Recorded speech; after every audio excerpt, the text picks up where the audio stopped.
A number of communities and organizations in West Michigan are sharing a $15 million state grant to combat blight.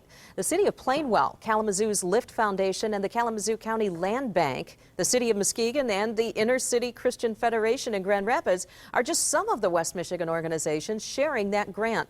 The money is the result of a 2012 settlement reached by state attorneys general and mortgage providers over foreclosure practices. How is that money being put to use? 24-hour News 8's Joe LaFurgey is live in Grand Rapids with one example. Joe? Hi, Sue. The community organization known as LINC is one of the organizations that is putting that money to use. And tonight I want to show you, they're involved in a lot in the community. This is one of the projects. We're at the Martin Luther King Leadership Academy in Grand Rapids. This is what they're talking about tonight. This is the changes that may come soon to the Eastern Avenue corridor. We're talking about Eastern Avenue between Wealthy and Franklin.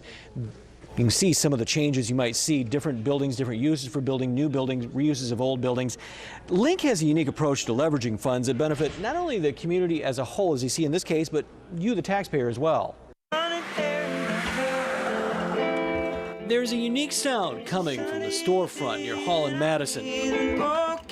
Southtown Guitar owner Dean Wiers-Windenmullers found a home in the neighborhood.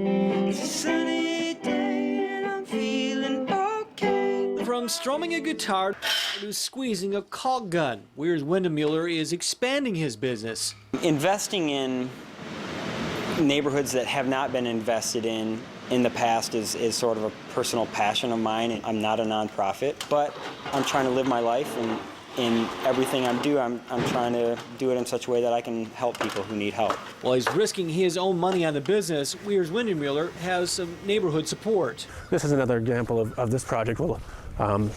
It is the type of things that can cause problems in the neighborhood when they're not properly addressed. The LINC community organization will use nearly $700,000 of a $15 million state grant to take out up to 40 blighted buildings in southeast Grand Rapids.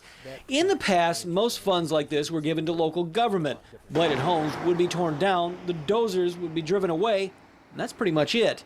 LINC is taking a bigger picture approach. The group is targeting neighborhoods where public investments have already been made, like the Gerald R. Ford Middle School. We're really able to build upon a really solid strength and a lot of opportunities that are already happening. In theory, there's a domino effect of that effort. Property values go up, fewer of your tax dollars are spent. Police department spending, for instance, because the burnt out, boarded up houses which are used for bad purposes suddenly are removed.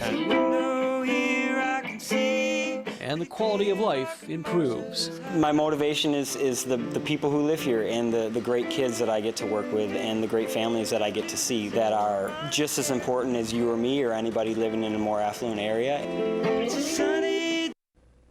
The meeting here at the Martin Luther King Jr. Leadership Academy on Logan runs tonight until 8:30. Live in Grand Rapids, Joe LaFurgey, 24-hour News 8.